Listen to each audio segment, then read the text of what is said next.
Hello, and welcome to Virtual Investor Conferences. My name is Cecilia, and on behalf of OTC Markets, we're very pleased you have joined us for our next live presentation from Power Nickel. Before I introduce our speaker, a few points to note. Please submit your questions in the question box to the left of the slides. If you're interested in scheduling a meeting with Power Nickel, please click in the Schedule Meetings tab found in the platform navigation bar. You will be able to view the company's availability and submit a meeting request. On a final note, all of today's presentations will be recorded and available for 24/7 replay. At this point, I'm very pleased to welcome Terry Lynch, Chief Executive Officer of Power Nickel, which trades on the OTCQB venture market under the symbol PNPNF and on the TSXV under the symbol PNPN. Welcome, Terry. Cecilia, thanks for having us. Happy to be here and to to get into the Power Nickel story, which is an exciting one, and I'm pleased to bring it to you today. So, our title of our pitch right now is called "The World's First Carbon Neutral Nickel Mine." We'll walk you through how that's going to be accomplished, and how while we're making things more green and beautiful, we're going to make lots of people lots of money, and that's what you're in the investment world for.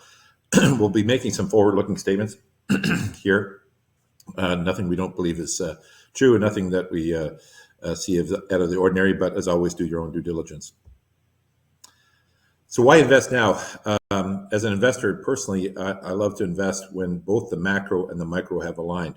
So in the macro, the things I look at, there's a slide in there that if you zoom in, you can see it's sort of the equity and commodity ranges. And right now, we're down here in the bottom left of the commodity cycle.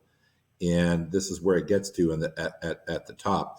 So we're at the bottom pretty much, and it's turned. So why do we think it's turned? Well, generally speaking, especially in the battery metal sector, obviously just a changing attitude towards carbon electrification movement, the urbanization movement.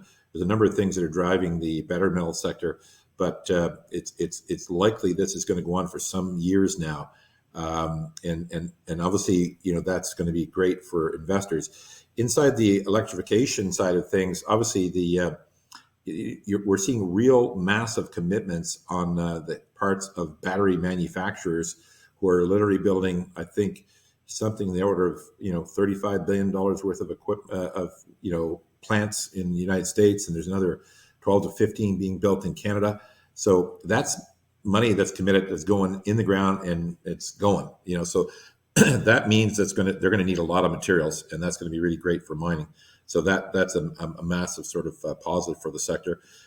What's underpinning all that? Well, the Inflation Reduction Act is probably one of the biggest ones, but that's in America. In Canada, our federal government is making a strategic critical mineral initiative, and all this is about driving North American supply and bringing supply lines back to North America to protect us, so that we're able to make sure that we're always able to have, consumer goods and industrial goods that we need to make our economies grow.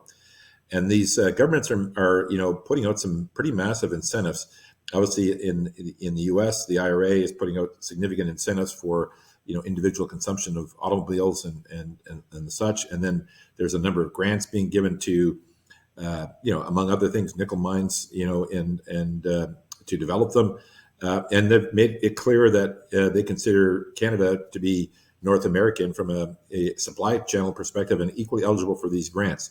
In addition to the U.S. incentives, the Canadian government and the provincial government inside Quebec have put out some massive incentive programs. The federal government just recently, in their most recent budget, had put out a tax credit of 30% to help build critical mineral mines, and the Quebec government up to 25%. So all of a sudden, for example, if it's going to cost Power Nickel $400 million to build a nickel mine, 200 plus million of it is going to be given to us by our government. I mean, this is unheard of in the mineral investing space.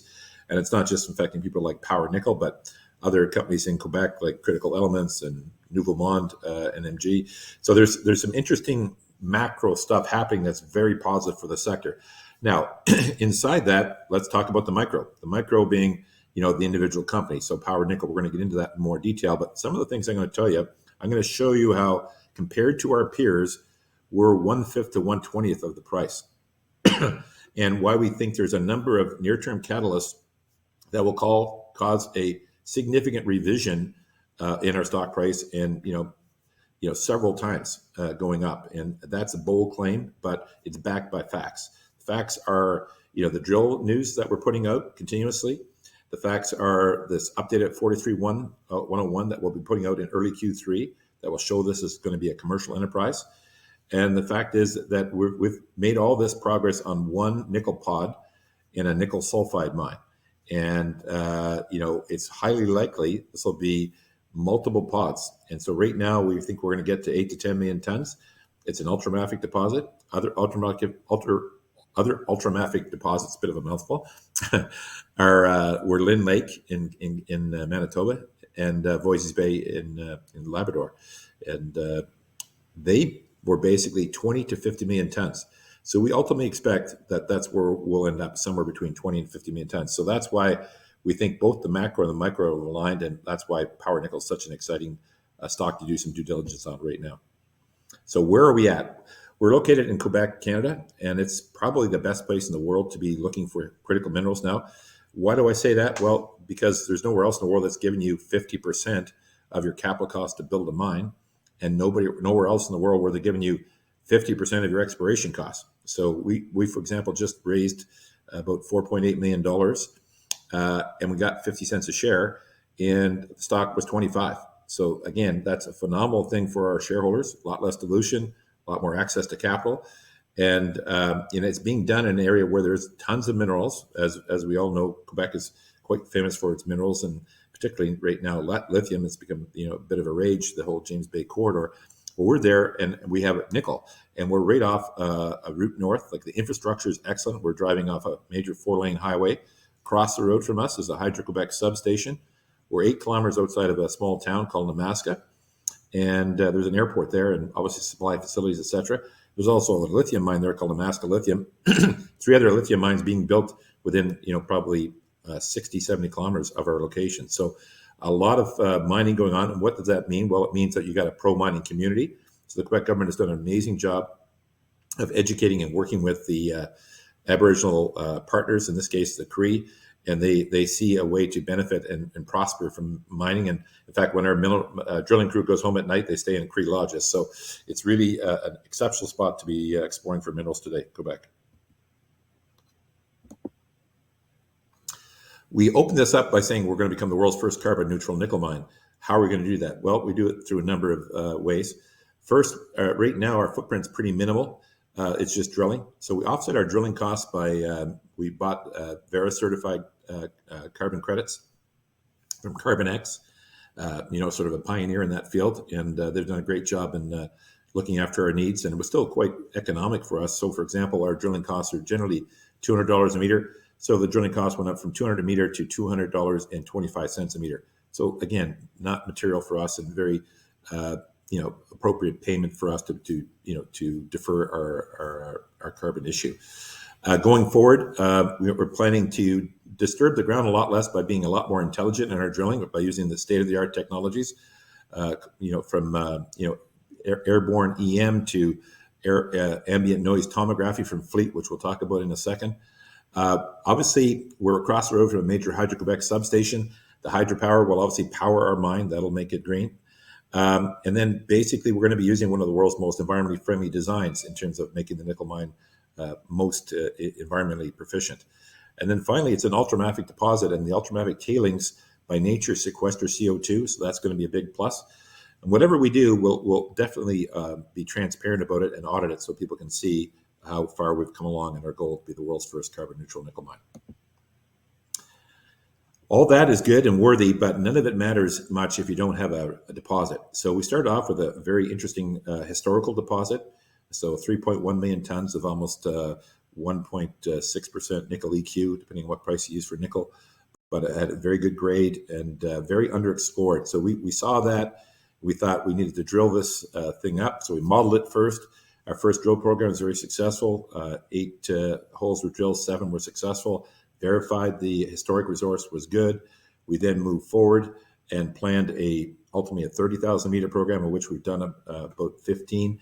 And we reported on the gold holes and the light blue holes, and we had some very interesting intersections, as you'll see here. This hole in the middle of your screen was 40 meters of almost 1.6% nickel. That's a top 5 hole in nickel anywhere in the world. 60% of our nickel holes had 1% nickel. This border here is basically a kilometer, 1 kilometer here square that we're working on. The next intercept that we posted in terms of our assays was basically, again, in the middle of that. The previous one, 40 meters, was 150 meters from the nearest resource. This was about 100 meters away from that, and it was 10 meters of 3% nickel EQ. Again, a very robust response. And then, we sort of visualize this. We just put out an essay, and I haven't had a chance, I've been so busy to update the slides, but we just put out another one, 16 meters of, again, about 1.5%, a very nice intercept, and again, extended the resource, so quite a good result. What we see here is basically a river of nickel, and this is exactly what the river looks like. So it goes down, comes up to the surface, and goes back down again. You can see it's quite squiggly, and if you miss any of these turns, you'll be missing significant tonnage. So that's why it's really interesting when you're drilling up a deposit like this. This is what this looks like from the top on down, and you can see this is about a kilometer stretch, and it goes up to the surface, comes back down. It gets like all the rivers. You're hoping for the widest river possible and the deepest one, and the cloudy being the higher grade. Now, of course, the river is what the river is, so you're trying to sort of test it. And you can see in this next slide, these are the various drill holes that we go and try to test the extension of this river. But what we're finding is that we've done fairly robust job of finding this first deposit and filling it in. And as expected, we think when we update our 43101, this current pod of just this one pod will probably be somewhere between 8 to 10 million tons. 50,000 contained tons of nickel would be enough to be commercial. This will be more than 100,000. So we think this will be a commercial mine at this point. And that's what we're telling folks. And we think it's going to be a big one. And we'll walk you through why we think it's going to be much bigger. So this is our overall land package, about 45 square kilometers. This section in red here is ultimately been mapped now and extended. It's probably about 5.5 kilometers and of ultramafic rock, and we just flew an airborne EM over it, and our NISK main, which is right here, lit up a little bit in red, not as powerful as you would think, even though it's obviously a great deposit right now, but we had a major charge over this way and then over this way that did light up, so we're quite encouraged about that because an airborne EM basically picks up magnetic signatures that are under the ground, and massive sulfides, which is what the nickel is contained in, give those off, so that's very positive. Now, we'll augment that airborne EM by using this new technology called ambient noise tomography. If there's a company, and we'll talk about this company in just a second, called Talon Metals. It's in Michigan, Minnesota, right on the border there. Their deposit called Tamarack. They're using this technology. I think it was brought to them by Elon Musk. And Elon Musk put these satellites in the sky to allow fleet technologies to sort of do this work. And what they do is they basically take these geodes, these little silver things on the side here, and they put them on the earth, and they space them up at about 100 meters apiece, and then they send sound pulses down. So we'll do this first over our core deposit. They'll send the sound waves down. It comes back as a sound map. They capture those sound maps. They correlate it to your existing scientific results from your drill, etc. They also correlate it with the IP and the airborne EM. And that allows them to get a very good, you can't see it so clearly down here, but this is a 3D visualization of your deposit at depth. And you recall when we showed you how squiggly that river is, you can imagine if we've missed one of these turns, we could have missed, a couple million tons of high grade ore. So it'll be very, sort of illuminating for us to sort of see this deposit at depth. We hope that'll increase our tonnage of our first deposit, but it also gives us a signature to look both laterally, along this 5.5 kilometer ultramafic sequence that we've explored just 1 kilometer of right now, and also within our broader package of 45 square kilometers, and also at depth, because often rivers of nickel are stacked. So we could have several rivers underneath this, and we'll be able to see down to 2,000 meters. So pretty exciting time for us, and we think that this will be, all this intel will be enable us to start drilling again in probably mid-July, and with very targeted areas of where we're trying to get to, because we've done both the EM, the downhole EM, the airborne EM, and the ambient noise tomography. So we're quite stoked that we'll be able to find multiple new pods for our company. When you look at this is a comparison of sort of other junior nickel sulfide mines around the world, and they range in value from sort of 150 million to 500 million. So when we did our financing, it was basically 25 million US. So just a fraction of 6 to a 20th of the value. And we clearly think we're going to be every bit as good as any one of these groups, and possibly bigger. So if you see our drill results enabling us to upgrade this to 8 to 10 million tons, and then just one pod, and there's other pods coming, this gap is going to shrink. And as we put out more drill results, as the market becomes more aware of our valuation, this will come together, and that's why there'll be a multiple increase in valuation, in my view. So what are we going to do at NISK? We're going to release more drill results, probably drill results out, I would think, next week, and then probably 2 more before the end of June. We're going to announce a spin-out, we'll talk about in a second, of our copper gold projects. We'll update our 43-101 in early Q3. We're going to use the new technologies like ambient noise tomography, plus some old technology like downhole EM and airborne EM to find these new pods. And then we're going to start drilling on them in mid-July. And then obviously we'll be updating those drill results as we go through the fall. And we expect to deliver at least a PEA, if not something more, in Q1 of next year. So very busy next while, lots of action, and we're fully funded, not expecting to go back to the market until sometime in 2024. The spin-off we talked about is going to be a nice value kicker for our shareholders. We'll be spinning out this particular gold property, copper gold project in BC's famed Golden Triangle. It's that yellow sector. And it's this is Scotty Resources, a very nice, I think going to be a really comer in the junior golds. And right beneath it is Strike Point. And we'll be spinning that out. We expect to announce that in the next few days, next week. We did this study over it, and it's never been drilled. 3 half-ounce gold samples at surface. Scotty Resources has got as many 50-gram gold holes as the Great Bear Resources was at a similar stage. So Great Bear was bought out for several $1 billion. So this is a really prosperous area here. We're quite excited about it. What would that be worth? The neighboring properties are worth somewhere between 17 to 65 million. We'll probably spin it out at somewhere in the 10 to 15 million range. We'll separately finance it, so it won't be a drain on the Power Nickel purse. 75% of the stock will keep in Power Nickel, so we don't sort of overwhelm it all at once. 25% will be dividended out to our shareholders through a plan of arrangement. So it'll be a nice little kicker, and more will come over time. Chile, we have some significant operations in Chile. What's interesting about Chile is they're in the desert. So we've got some very large land tracts there from 4 to 8,000 hectares. The ambient noise tomography could be a major tool down there. They use it in the West Australian desert, and they've found very successfully that they can penetrate through. And there's a mineralized limestone in sand called caliche, and it obstructs gravity signals and IP. But the ambient noise sees through it. So that could be a game changer in Chile. We hope to, when we're done with it at NISK, to ship it down there and to use this in our Chile project, which ultimately will become part of the new spin-out. Skip the slide. The last thing I'll speak to about in terms of assets is we have a royalty. We have a 3% royalty that we had sold to Teck. This is sort of an ore grade, a copper moly mine, 100 million tons. It'll probably be built over the next 5 to 7 years, and that would kick out, $6 to $10 million a year. We're in the discussions right now to sell this. We'll probably get $5 to $7 million US, which is obviously a nice chunk of change when you're our market cap. The management team is kept it pretty lean. Just myself and Jimena that are operational. We use in Canada GeoVector and Apex to sort of execute our drill programs. In Chile, we operate it ourselves.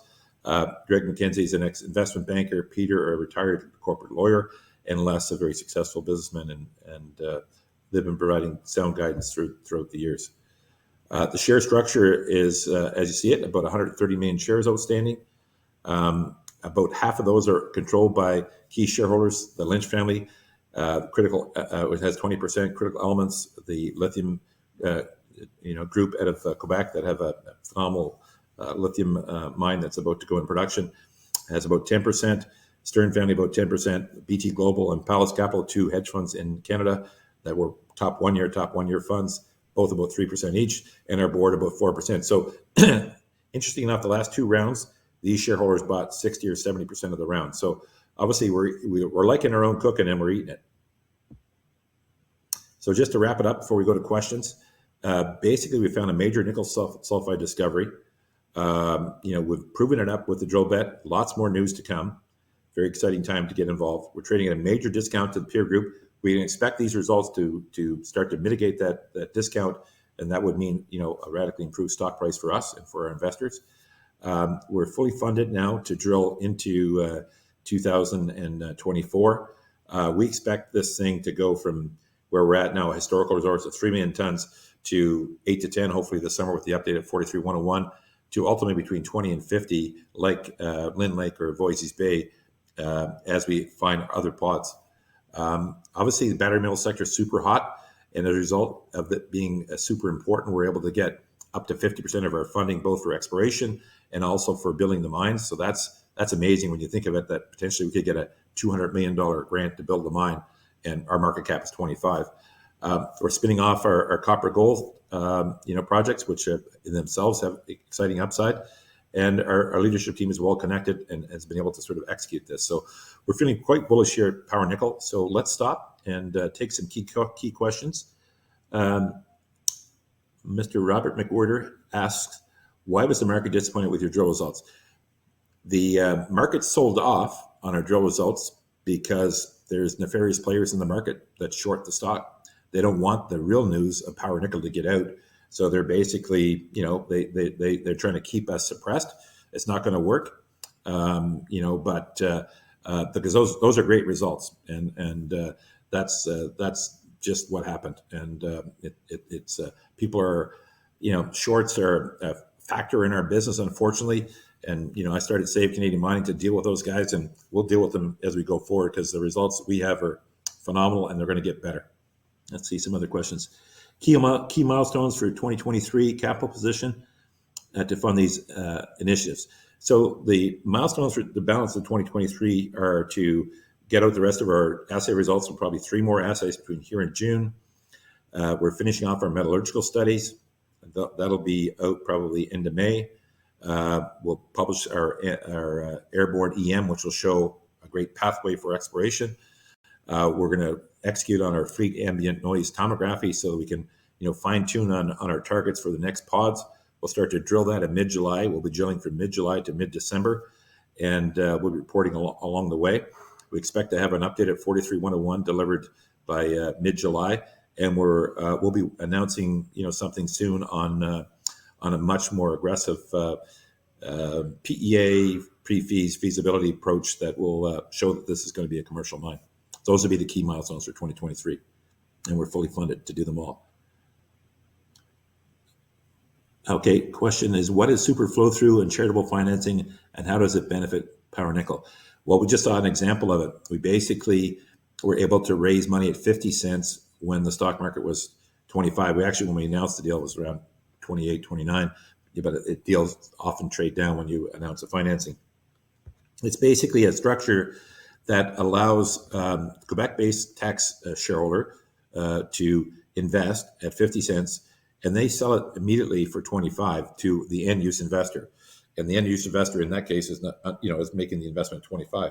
But the Quebec-based investor, what I understand is they reduce their taxes from, say, 52% or 54% to 42%, so about a 12% gain after tax. So it's a really good plus for them. Obviously for the guys who are putting in 25 cents, they put in 25, 50's working for them. That makes them happy. And then obviously for existing shareholders, it's like you're getting diluted at 50 cents and not 25. So there's a lot of things to really like that, about that. Let's see here. What are the catalysts for reevaluation of Power Nickel? You know what? I guess obviously more drill results, and the more drill results, and we post all of our drill results and all of our drill collars and our leapfrog so that people, independent modelers out there, can model this deposit up themselves. We're not trying to fool anybody here. We think this is going to be a mine. We're happy to show people that and for people to come to that conclusion themselves. So as we keep announcing more drill results and we get more data and people will get more clarity as to where we're going with this 43101 eventually, and then eventually we'll produce the 43101. I think that'll be somewhere between now and then. That'll be a major movement in the market, so that'll be helpful. I think there could be some other, the airborne EM, which will show multiple pods potential, the fleet technologies and that lighting up. Those things will be very positive for the market, and honestly, we're getting a ton of attention from the industry, and there'll probably be some news in that respect, and that'll be a game changer as well. Okay, let's see what else we got here. The question about the benefits of working in Quebec. A lot of benefits about Quebec. And this is the first time that we as a group have worked there. But the government is super proactive about supporting Quebec-based initiatives. So I'll give them full credit for that. Often I'm a critic of government, but I have to give them. They've been super helpful. Obviously the policies are great. I mean, you can't complain when you're getting 2-for-1 exploration grants, and then now 2-for-1 to be able to build your mine. That's phenomenal. But the other thing they've done really well is working with the Aboriginal groups in terms of training them. Yeah, so they've done a great job of working with the local community. So in a lot of places, people are not wanting to have mines, and it's sad really because we build the mines and then we reclaim it back to basically where it was. So I think it's a shame, but the Quebec government's done a great job of educating the local communities here and showing them how they can benefit from it, from high-paying jobs to supplying the services to the mine. So they've done a great job on that, and they've also built the infrastructure to allow modern equipment to be moved, with the 4-lane highways for airports, etc. So it really has been super beneficial to be able to do that. So I think they've done a whale of a job, and I got to give them a tip my hat to them, and that's why I encourage people to look at Quebec as a great location to invest in, and to look for other mineral projects there. And there's certainly a number of them that I think are quite interesting. I got a question on the nickel market here. It's been quite volatile lately, and what do we think is going to happen going forward? Generally speaking, there's really two major nickel markets. There's the nickel market of what we call Class 1 nickel. That's still quite tight. That's what Power Nickel would produce if we produce it, we think. And we're getting a premium for that, so something north of what you get on London. But right now, the Class 2 nickel is sort of what drives sort of the LME price, and it's suffering because of it's stainless steel driven. So stainless is about 70% of the market, and it's basically urbanization. Well, that was happening in a big way, and it ultimately will come back. But COVID slowed it down. So as people were moving from villages into cities and towns, they're buying pots and pans, fridges, and stoves that's stainless. So that market's come down quite a bit. So that's why it's soft. Going forward, the market for nickel looks to be incredibly robust, especially for Class 1 nickel. Basically electrification, which is the other major driver in nickel. About 10 million vehicles produced last year, EVs. They're expected to be in 3 or 4 years to be 40 million vehicles. So we're expecting electrification could ultimately cause up to 50% of the nickel demand. I don't even think it can possibly get that way. I don't think we can find enough nickel to get there. So anyway, we're getting told to wrap up. So it was great chatting with you. As always, if you have any questions, you can contact us at our website, and my email is terry@powernickel.com. Happy to engage with our shareholders and interested parties and tell them what a great opportunity Power Nickel is to be looking at this moment in time. Again, thank you for your attendance and your attention. Hope you're having a wonderful day.